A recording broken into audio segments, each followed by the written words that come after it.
Hi, నా పేరు సీతామహాలక్ష్మి. అందరూ సీతాలు అంటారండి. మన చుట్టూ జరిగే చిత్ర విచిత్రాలన్నీ కొంచెం ఎటకారం జోడించి మీకు చూపెట్టేదే ఈ సీతాలు చిత్రాలు.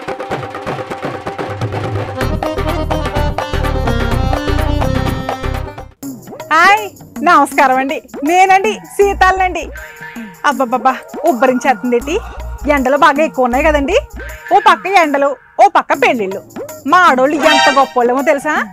ఎంత ఉక్కపోతున్నా పెళ్లికి వెళ్తున్నాం అనేసరికి పట్టు చీరలో నగలు దిగబోసుకుని సింగారం చేసుకుంటాం. తెల్లారుజాను ముహూర్తం అయితే 2-3 చీరలు మారుతామండోయ్. ఇక నగల విషయానికి వస్తే బంగారమా కాకి బంగారమా కనిపెట్టడం కట్టమైపోతుంది. అవునండి, ఈ బంగారం అంటే గుర్తొచ్చినది. మొన్న రాజుగారు బంగారం కొనాలి సీతాలు అన్నారు. కొన్నారో లేదో ఓ పాలు అడుగుదారండి. రాజుగారు చెప్పు సీతాలు. అయ్య బాబాయ్ సారు, తప్పైపోయింది సారు, మా రాజుగారు అనుకున్నాను. ఆయన నా పేరు మీకు ఎట్టా తెలుసండి? సీతాలు నేనే, సరిగ్గా చూడు. రాజుగారు మీరా? ఏటి అవుతారు? మంచి టిప్ టాప్ గా తయారయ్యారేటి? పెళ్లికి వెళ్దాం తయారైన సీతాలు. అదా సంగతి, పెళ్లికి వెళ్తున్నారా? అయినా పెళ్లికి పెళ్లి పెద్దలా వెళ్ళాలి గాని పెళ్లి కొడుకులా కాదు. అంటే ఏంటి నీ ఉద్దేశం? పెళ్లి కూడా లుంగి కట్టుకెళ్ళమంటావా ఏంటి? ఇంతకీ నీ సంగతి ఏంటి?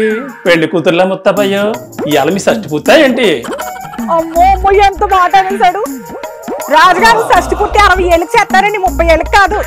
మీ ఎటకారం ఏడ్చినట్టే ఉంది. సరే సర్లేవే, ఉడుక్కో మాకు, ఏదో సరదాగా అన్నానులే. ఇంతకీ ఏంటి సంగతి? మంచి బుట్ట బొమ్మల తయారయ్యో. అట్ల కాడతో ఎర్రగా వాతెట్టేసి మళ్ళీ ఎన్నపోసి రాసినట్టు అట్ట మాట్లాడకండి. బుట్ట బొమ్మ గడ్డి బొమ్మ అనుకుంటా. ఏడు సీతాలు, ఎటకారం ఆడితే ఏడు బొమ్మ పెడతావు, చిన్న మాట అంటే సుర్రెత్తిపోతావు. సర్లే, ఇవన్నీ మనకు ఉన్నాయాలి కానీ ఇంతకీ ఎందుకు ఇచ్చావు చెప్పు. మరే నాకు కూడా మీతో మాట్లాడిపించుకోవాలని ఏమీ లేదులేండి. మొన్న బంగారం కొంటానన్నారు కదా, కొన్నారా లేదా అని అడుగుదాం అనుకున్నాను అంతే. ఏటి కొనేది? బంగారం రేటు కొండెక్కి కూర్చుంది, మళ్ళీ తగ్గాక కొండమే.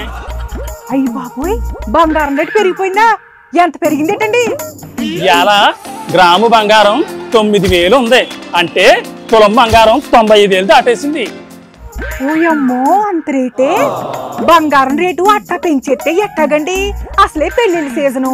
బంగారం కొనే రేటుతో ఒక పేదింటి పిల్ల పెళ్లి చేసేచ్చు కదండి ఇప్పుడు. ఓ పిచ్చి మొహం దానా, పెళ్లిళ్ళ సీజన్ కాబట్టి బంగారం రేట్లు పెరుగుతాయి. బంగారం షాపులు కూడా బతకాలి కదా మరి. అబ్బో, మరి బంగారం షాపులు బతకాలి కాబట్టి మీరు వెళ్ళి 1 కేజీ బంగారం కొనుక్కు రాలేకపోయారా? ఏ, నీకు 1 కేజీ బంగారం కావాలా? తెమ్మంటావా? చాలండి మీరు మీ ఎటకారం. బంగారం కొనలేక కాకి బంగారం వేసుకుని పెళ్లికి వెళ్తున్నాను నేను. అది కాకి బంగారం సిలక బంగారం కాదే, దాన్ని 1 గ్రామ్ గోల్డ్ అనాలి. ఏదో ఒక బంగారం లేండి.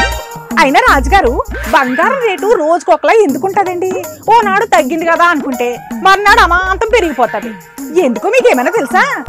ఓసే సీతాలు, అంతర్జాతీయ మార్కెట్లో ఒడిదుడుకుల వల్ల ఈ బంగారం రేట్లు తగ్గుతూ ఉంటాయి, పెరుగుతూ ఉంటాయి.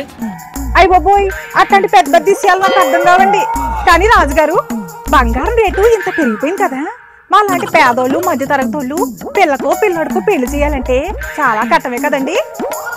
అందరూ నీలాంటి తెంగరోళ్ళు ఉండరమ్మా సీతాలు. ఇవాళ ఇంట్లో పెళ్ళి అనుకుంటే 2 నెలల ముందే బంగారం కొని ఇంట్లో ఇట్టుకుంటారు. కొంత బుర్రోడమ్మా సీతాలు. అట్లాగైతే పెళ్లికి దగ్గరలో కొందాంలే అనుకున్న వాళ్ళకి ఇప్పుడు చుక్కలు కనబడతాయి కదండి. అందుకే దీపం ఉండగానే ఇల్లు చక్క పెట్టుకోవాలన్నారు పెద్దోళ్ళు. అది నిజమేనండి. ఇంతకీ మీరు పెళ్లికి వెళ్తారన్నారు కదా, ఎల్లొచ్చాక మాట్లాడదాంలేండి.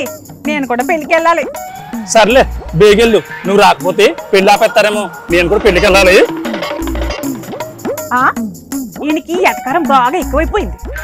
మా గోల్ ఎప్పుడు ఉండేదే కానీ మీ ఇంట్లో కూడా పెళ్లి పెట్టుకున్నారా? బంగారం రేట్లు ఎప్పుడు ఎలా ఉంటాయో తెలియట్లేదు. రేటు తక్కువ ఉన్నప్పుడే కొని పెట్టుకోవడం మంచిది. ఇంక నేను వెళ్ళొస్తానండి. నమస్కారం.